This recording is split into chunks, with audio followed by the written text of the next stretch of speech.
I never really was very interested in aliens in any way until I started to look at some of the data that had been picked up by radio telescope,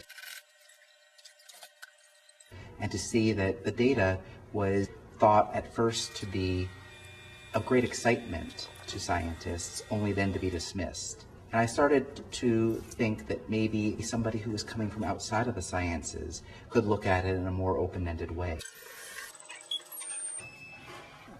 I started to work with the data myself at that point, and once I was involved, I read everything that I could and decided to work with one particular signal, the one that had been deemed by scientists the most reliable, diagramming it in various ways, and working with frequency as a means of discovering color, and working with time as a way of figuring out where those colors fell in space. I found that what I seemed to be looking at was what looked to me to be extraterrestrial abstract artwork.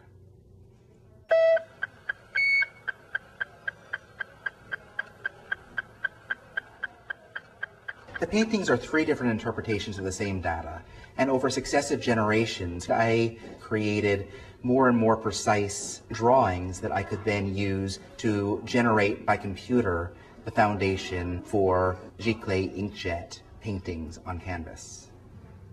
I was working with a signal that had come from between Aries and Pisces, and I wanted to reciprocate as far as the generous intergalactic loan that seemed to be coming from elsewhere in the cosmos.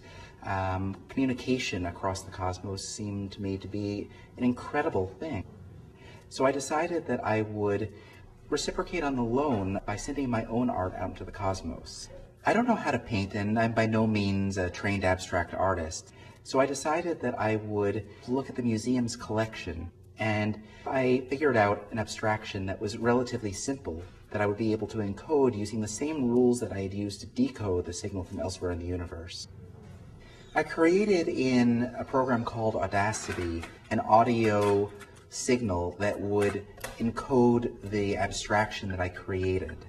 And then what I needed to do in order to make it something that would be durable was to record it on endless loop tapes that could then play in the museum, and that could send the signal by way of a microphone to the CB base station and out to the antenna off into space.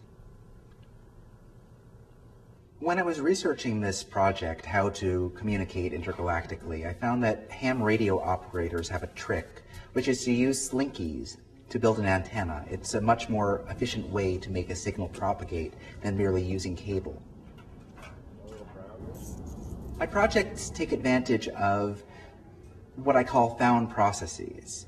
They, in one way or another, work with processes that are already out there in the world, be they processes of making a law or scientific processes, which I then explore through creating art that misuses those processes at a certain level, but at another level can explore them in their own right.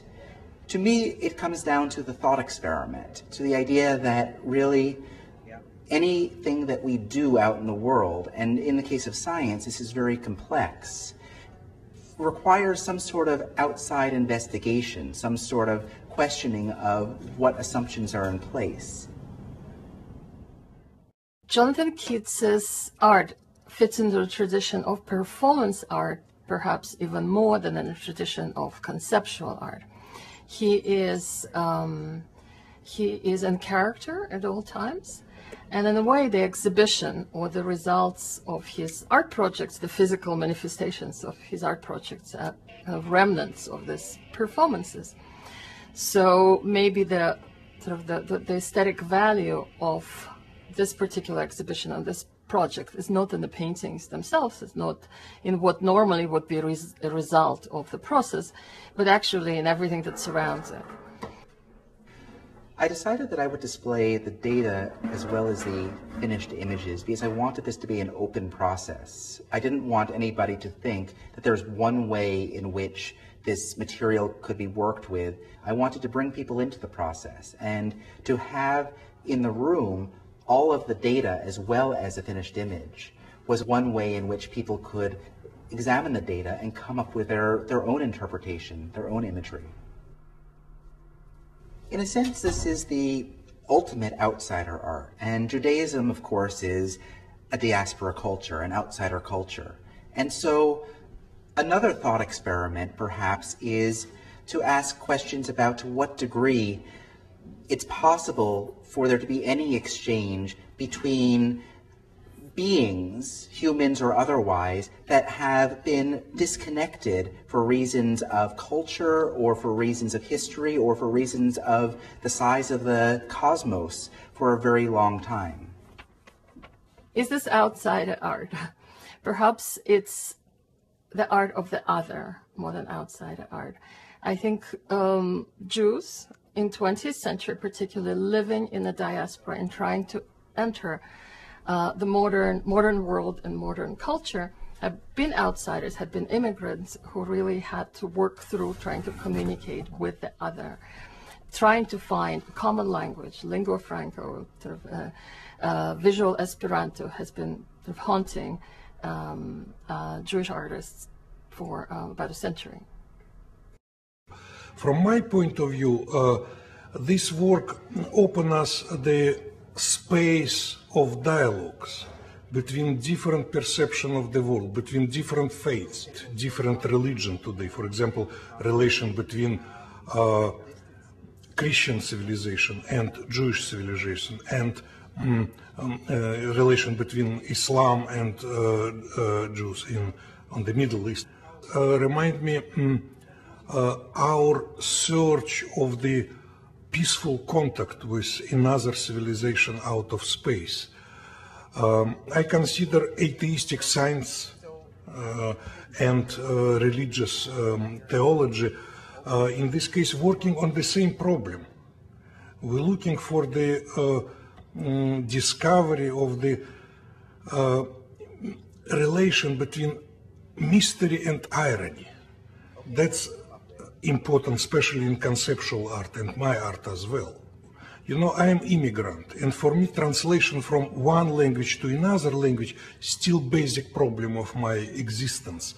I am Russian Jew in the United States, and that's the way how the Jonathon translate, for example, sounds, language of sound, and to visual language, how the some electronic sound signals transform to kind of mandalas. That's fascinated me, and I really love it. In a sense, working with intergalactic art is a thought experiment in which I'm examining the nature of communication itself, working at the absolute extreme where we really know nothing about those who are sending us the signal that I'm working with, nor can we assume anything about those who might receive the signal that I'm sending. It's a way of looking at in any communication between any people anywhere, how much is taken for granted, how much is assumed. On the one hand, this ambiguity may lead to a sense of frustration. However, I think that looking at the art on the walls renders explicit the potential for creativity and beauty in that ambiguity, that opens up a whole realm that maybe wouldn't exist were we able to very literally speak to one another.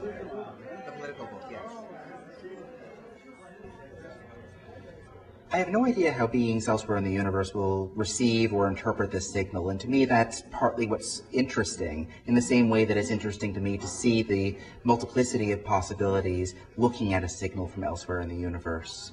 For people here on Earth, I hope that at least it will begin to provoke some questions about communication and about the certainties that people might have as far as their ability to say exactly what they mean or to understand what others have to say. And that can be at the larger political level of the world today as well as it can be at the interpersonal level. Ultimately, I'd like to establish a satellite museum, literally a satellite that orbits the planet, broadcasting terrestrial art out into the cosmos, with the idea that intergalactic communication can become more of a regular thing, something that many artists participate in, and that many exhibitions take place on many planets throughout the cosmos.